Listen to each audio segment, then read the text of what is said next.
All right, let's get practicing in QuickBooks Online. Grab the link below so that you can follow along.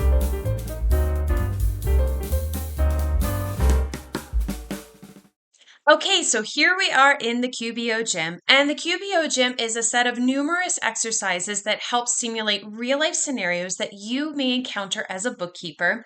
And every single month, we come out with all new exercises and scenarios for you to practice and complete that we break down into 4 different sections. So today we are going to be focusing on the July cool-down section.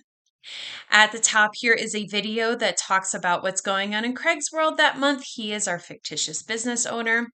At the a little bit further down, is an interactive quiz that relates to what you just saw in the video. And then further down are all of the exercises within that section. So today we are going to be focusing on reconciling Craig's checking account. We are going to be working in the sample company. This is where we always work. If you are not sure how to access the sample company or get your own free QBOA account, just go ahead and click on the link below in the description. You also need to be in the same session of the sample company that you were in for our strength training exercises. If you have not completed those yet, go ahead back to those exercises and do those first. There should be a link up in the top right corner of your screen that you can click to go to. Do those first, complete that section, and then come back to this exercise. So our scenario today is that as a bookkeeper, your primary responsibility is to ensure that all financial transactions are correctly categorized and match the flow of money into and out of the bank. You just received the monthly statement from Craig's bank, and so now it's time to confirm that all the transactions have been correctly added to and categorized in QuickBooks Online. To complete this exercise, you're going to need a copy of Craig's bank statement, which you can find underneath the cool down video. So let's go ahead and grab a copy. We're going back to the gym here. At the top is that video, and a little bit under there, you will see this download button for checking. Go ahead and click on that, and you will see the bank statement from Craig's bank. So to get started here, we're going to first click on Accountant Tools and then select Reconcile.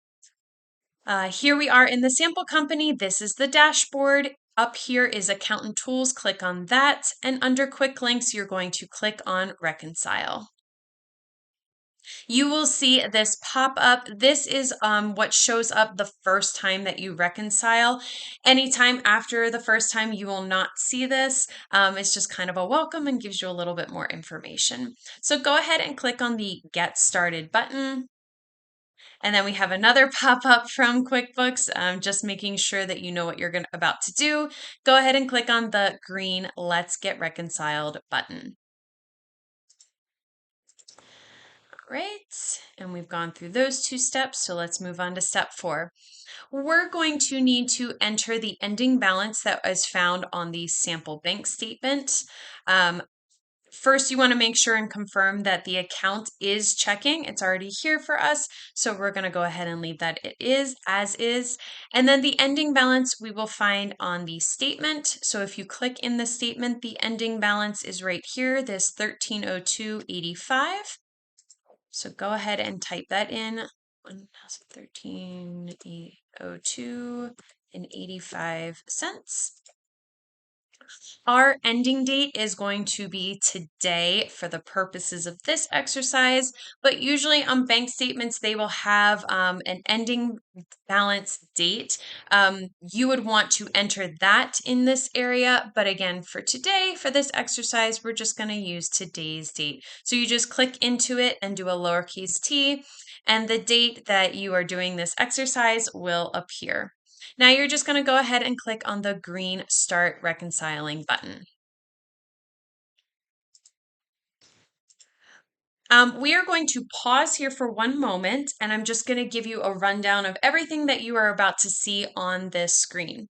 So I'm going to show you on this screenshot here just because it kind of has the callouts, but just know that these numbers are not going to reflect what we will see in this particular exercise. It's just for illustration purposes only. So right here, this beginning balance, this is the ending balance from the last time that you reconciled. It is set in stone. It cannot be changed. This statement ending balance is what we entered from the bank statement that we did on the previous screen. So as you can see on this one, it's that 1302.85. That's what we entered on that previous screen.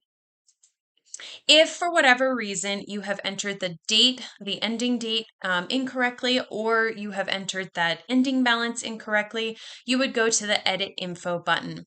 And you can double check this because here's that balance that you entered, and then the statement ending date will be listed right there. Next, you will see all of the transactions underneath that. You will see a circle next to each one. When you have checked it against the bank statement and cleared it, you would just click on that circle and you would get a little blue check mark. Now, when you do this, all of the information here will move up here, depending on whether it's a payment or a deposit, will go into the corresponding spots here. Then we have the cleared balance, which is the beginning balance minus what is here for your payment and deposit.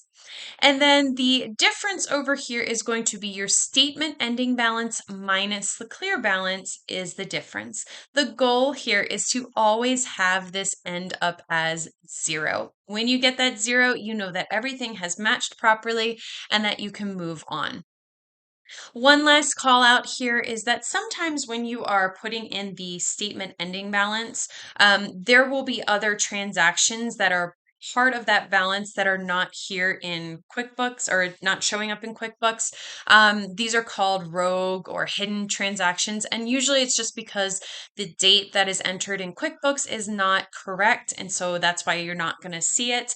To get all of the transactions showing, you would just click on the X in this statement ending date. That way you can see everything. All right, so let's go ahead and continue on with this exercise. First thing that you may notice that there may be some navigation pop-ups. They're just giving you a little bit of extra information. So if you see those, just go ahead and click out of those. In real life scenario, if you want to, click into it and see a little bit more, you can. But for right now, you can just go ahead and click out of them. So first we are going to look at the deposits. So let's go ahead and click on the deposits tab so that we only see those transactions. And the reason that I'm doing it for this is because if you go to the bank statement, they actually have the deposits in a separate category versus having everything all together. Some banks do this, some banks put everything together. So, whichever way in real life your bank statement is coming through, you can use these tabs to uh, uh, um, filter out whether you want it to be the deposits or the payments, or if everything is together, you can just leave it on this all. But for today, for this exercises, because of the way the bank statement is set up, we are going to click on the deposits tab first. So now we are going to go ahead and reconcile, and we're going to look at the bank statement and make sure that it is matching in the QBO. So our first one here, we have a deposit check for $175. Go ahead and look in here, and there's that deposit 175. Click on the circle for the blue check mark. Then we have a deposit from Kate here for $225. Here is Kate, $225. Go ahead and click on that. Another deposit check for $105. Look over here, $105. There we go. $694 is another, is the next one. So $694, there you go. And just a call out here, in the bank statement, we do not have dates listed here because the sample company is constantly changing those dates. But in a real life scenario, you would want to make sure that the dates are matching. That's another way that you can make sure that the deposit that or the transaction that you're clearing out is matching correctly. All right, so let's continue on here. $86.40. $86.40. All right, that one's checked off. And you notice that this one is not in the same order as we've been going in what's on the bank statement, and that's okay. It just may mean that when checks are being cleared, whether we are depositing them or they're being cashed, they may not necessarily match the date that is on here, and that's okay. As long as we are able to find them and reconcile it together, then we are good to go. And it looks like we have one final one for $337.50, which is this one right here from Dylan. So click on that blue check mark. And now we have reconciled all of the deposits within this bank statement. So let's go ahead and move on. We are going to click on the Payments tab so that we can see all of those. So go ahead and click on that Payments tab. And if you notice, if you go back to deposits, all of the ones that we just checked are still there. So you don't have to worry about them disappearing. They have all been done. So now we're just going to go into payments and filter those in so that we can see just those. The next part here is going to be doing checks. Since these checks are all listed in numerical order, let's make it easier on ourselves and filter it that way as well in QuickBooks. So if you go in here and you just click on this reference number, it will order everything for us in the numerical order that we are looking for. So let's go ahead and reconcile now these. So we're looking for check one for $2,000. So check one here, $2,000. Go ahead and click on the circle there. Then we have check number 4 for $54.55. Go into here, check number 4, $54.50. That's good to go. Then we have check number 10 for $300. Check 10 here for $300. You can see now why it's so much easier having this reference number for us, because this is making it go a lot quicker. Check number 45 for $666. Check 45,666. There we go. And then we have check number 75 for $228.75. And that's right there, check 75. There we go. And then one more to look at, check 76 for $75. Check 76 right here, $75, good to go. Click on that check mark. All right, and now we are going to finish up the remaining debits. So we're going to sort the list again, but this time we're just going to sort it by date order. So go back into your QuickBooks and just click on date here, and it will resort it for you. And you can see some of the ones that we just did are still checked off, so we are good to go. So let's go ahead and check off all of the remaining debits based off of the bank statement. So first we have one for $250 from Robertson and Association. $250, there we go. Go ahead and click on that. Then we have two for the Board of Equalization, one for $38.50 and one for $38.40. Okay, those are the next two right here that we see. Go ahead and click on those circles as well. Next is Tanya's Nursery for $89.09. So $89.09, there we go. It's really nice that everything's in the same order. Doesn't always happen that way, but for right now, it's really nice to do. For Hicks Hardware, $250.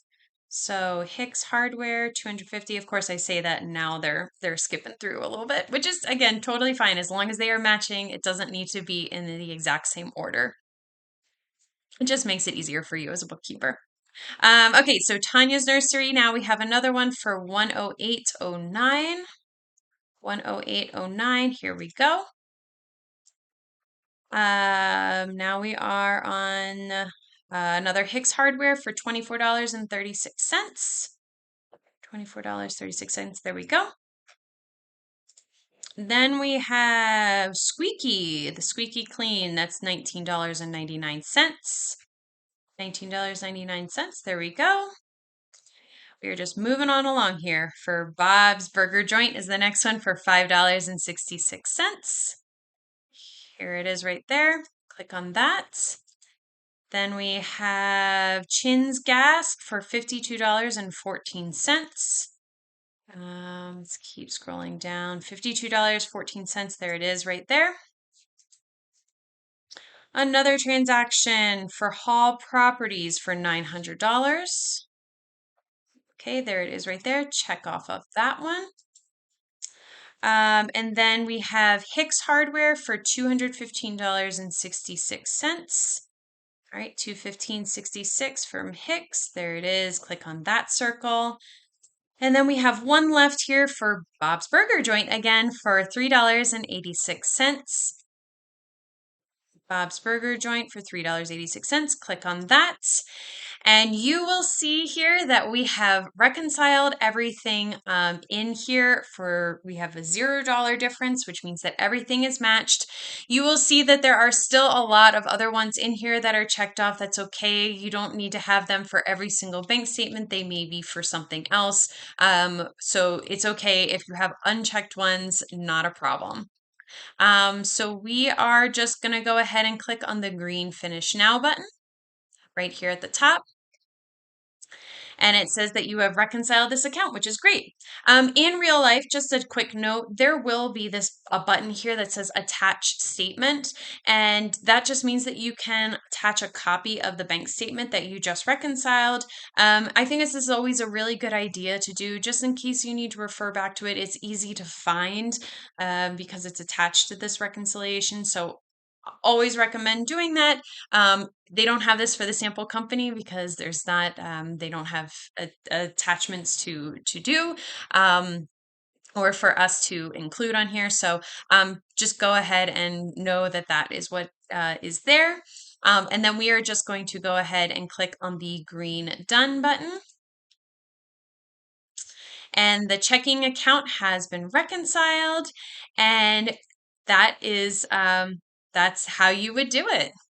And if you have any questions about the QBO Gym, just go ahead and click on the link below. Be sure to leave this session of the sample company open as you will need it for the next exercise in this section, which is all about reconciling the savings account. And I will see you in that next video.